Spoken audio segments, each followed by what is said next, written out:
A fresh legal battle is now unfolding between lawmakers and the leadership of the National Assembly. At the center of it, questions over the rule of law and the limits of parliamentary power. A faction within the Orange Democratic Movement known as Linda Wananchi has announced it will move to court under a certificate of urgency seeking an overturn the suspension of Kitutu Chache South Member of Parliament Anthony Kibagendi and compel the National Assembly Speaker Moses Wetangula to comply with the existing court orders. The announcement was made on Wednesday, April 1st at the Parliament buildings, where leaders aligned to the Linda Wananchi faction laid out the legal strategy in clear terms. They said the decision by the National Assembly to suspend Kibagendi for 14 days directly contradicts a High Court order that had earlier halted disciplinary action against the lawmaker. According to the faction, their case will seek two specific legal remedies: an order of mandamus and the order of certiorari. The first, they say, is intended to compel the Speaker to obey the court's directive.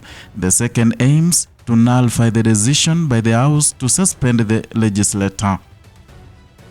The leaders argue that these steps are necessary to uphold administrative accountability and reinforce the principle that all arms of government are subject to the law. At the heart of the dispute is the decision taken by the National Assembly on March 31st. On that day, members of Parliament voted to suspend Kibagendi for 2 weeks. The motion was introduced on the floor of the House by the Majority Leader Kimani Ichung'wah. Lawmakers supported the motion unanimously, citing the need to protect the dignity and integrity of Parliament. The suspension stems from remarks made by Kibagendi during a television interview in February. In that interview, the legislator questioned the independence of Parliament. He suggested that the institution had effectively been handed over to the executive arm of government, and those comments sparked strong reactions within the House. Parliamentary leadership described the remarks as damaging and inappropriate. The Speaker, Moses Wetangula, ruled that the statements were reckless and had brought the institution into disrepute. As a result, Kibagendi was barred from participating in parliamentary proceedings. He was also denied access to the parliamentary precincts, including committee sittings and even his office. At the time, the Speaker made it clear that the suspension would remain in place until the lawmaker issued what he described as a properly worded apology. But the matter quickly moved to the courts. Just 2 days after the initial suspension, the High Court intervened. It issued an order lifting the suspension temporarily. The court directed the status quo be maintained until the case challenging the disciplinary action is heard and determined. That ruling effectively reinstated Kibagendi, at least on an interim basis. However, despite that directive, the National Assembly proceeded with a second suspension on March 31st. It is this latest move that has triggered the current legal confrontation. The Linda Wananchi faction now argues that the House acted in defiance of a valid court order. They say this raises serious constitutional questions about the separation of powers and respect for judicial authority. For them, the issue goes beyond the fate of a single lawmaker.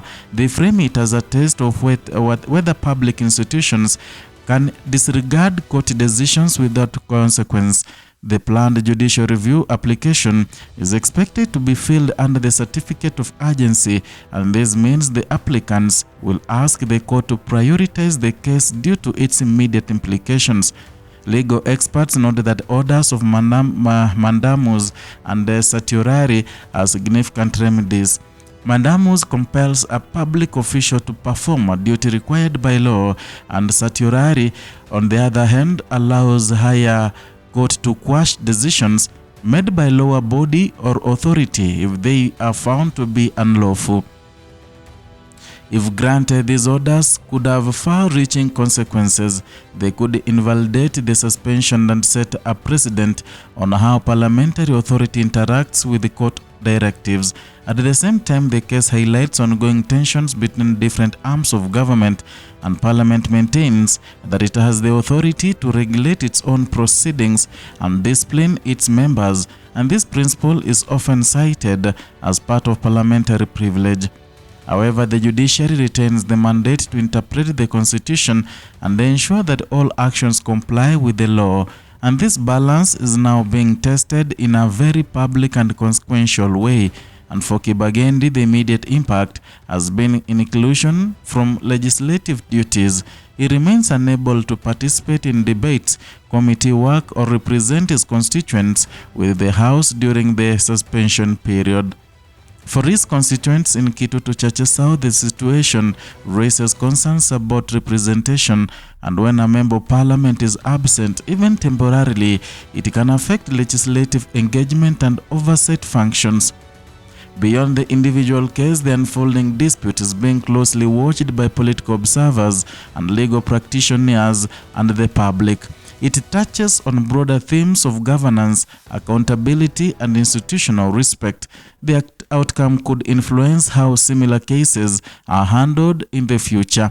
It may also clarify the extent to which parliamentary decisions can be challenged in court. As the Linda Wananchi faction prepares to file its application, attention now shifts to the judiciary. The court will be asked to determine whether the Speaker of the National Assembly acted within the law, and it will also consider whether its earlier orders were disregarded. Until then, the situation remains fluid. Both sides appear firm in their positions, and Parliament stands by its decision to discipline one of its members. The ODM faction insists that constitutional principles must be upheld without exception, and this is not the first time such tensions have emerged. But each case adds to the evolving interpretation of Kenya's constitutional framework.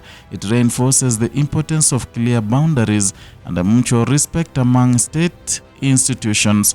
For now, the legal process is expected to provide clarity, and the coming days may see urgent court hearings, legal arguments, and possibly interim orders, and each step will be closely scrutinized, and each decision will carry weight beyond the immediate dispute.